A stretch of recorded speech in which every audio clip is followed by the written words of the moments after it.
I start with Treasure Island, Robert Louis Stevenson's swashbuckling tale of adventure. And I was 5 pages into this book, reading along and going, wow, this is really hard to understand. And it's in English. I sort of speak this language. Why am I struggling? I did a little research and discovered that Shakespeare, William Shakespeare, as if you thought there was another. You mean Pete Shakespeare? No, William. Not Pete. William Shakespeare had an active vocabulary of 54,000 words. Today, you and me in the United States have an active vocabulary of 3,000 words. That's why when we read Shakespeare, we're like, what light through yonder? Just go to the monster truck rally. I don't pay that cable bill so you kids can sit there and read.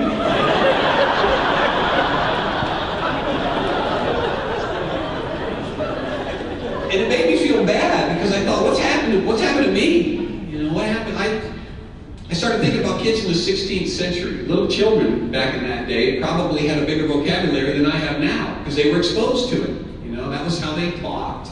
Which means I don't think I'm even capable of reading fairy tales to children in the 16th century.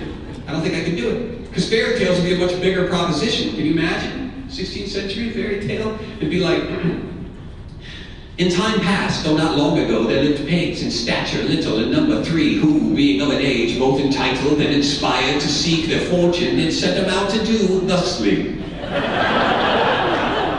When they had traveled a distance, pig numbered first spake, saying, "Hearken, brethren, heed this tempestuous realm. Tarry we long from hearth and home, we shall fare, I fear, not well."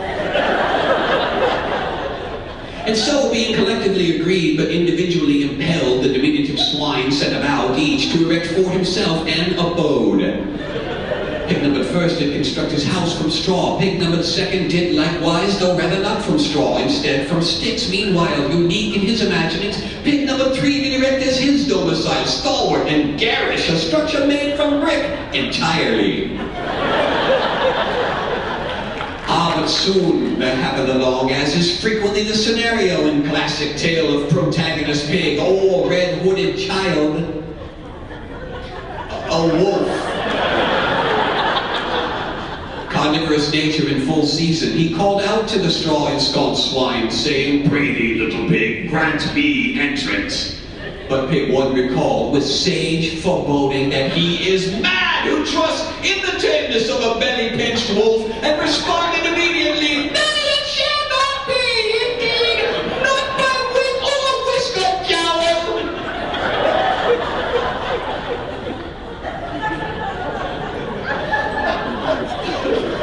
To this most expected response, the wolf replied immediately, "Then steel thyself, little pig. Forthwith shall I endeavor, employing means both huffing and puffing, to dismantle yon flaxen fortress."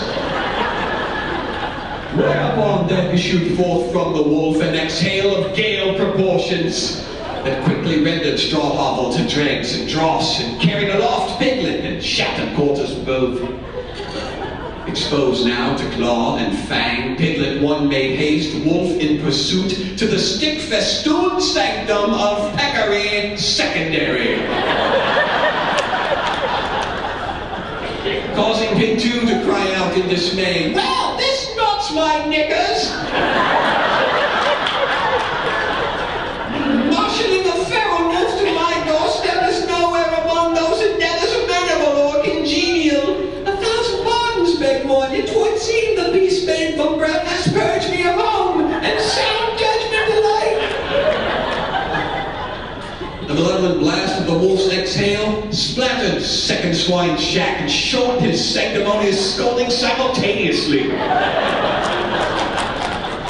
"Lo, behold," squealed 2, "stand we now amid wooden wreckage, tremulous and vulnerable, with nary a strategy for eschewing the canine devourer looming in deadly proximity."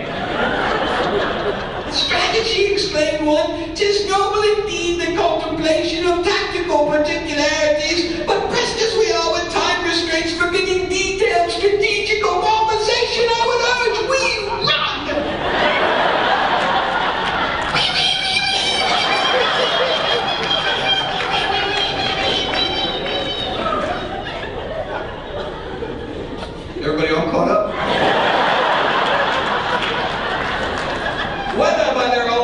8-foot incompetence or the wolf's winless attitude, the bantam porkers arrived at their ultimate kindred neighbor's inexpugnable brick ingress unscathed. Upon the third pig's door with urgent hooves they pounded, calling out, "Unbar this entrance, and with haste we beseech thee!" The third pig hailed from the American colonies. And possessing a vocabulary substantially less robust than his impromptu visitors, replied, "Say what?"